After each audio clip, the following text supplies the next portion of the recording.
அர்ஜுனன் பாஞ்சாலியை எப்படி கல்யாணம் செஞ்சாரு அந்த கதையை தான் பார்க்க போறோம். நெருப்பிலிருந்து பிறந்தவள் தான் பாஞ்சாலி. பேரழகி, தைரியமானவங்களும் கூட.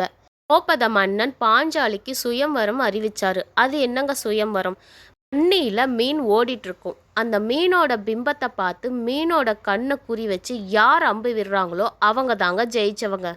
இந்த சுயமரத்தில் எல்லா நாட்டு அரசர்களும் கலந்துக்கிட்டாங்க. நம்ம கர்ணன் கூட முன் வந்தார். ஆனால் பாஞ்சாலி ஒரு சாரனை கல்யாணம் பண்ணிக்க மாட்டேன்னு சொல்லிட்டாங்க. அவமானப்பட்ட கர்ணன் அமைதியாக போயிட்டாரு.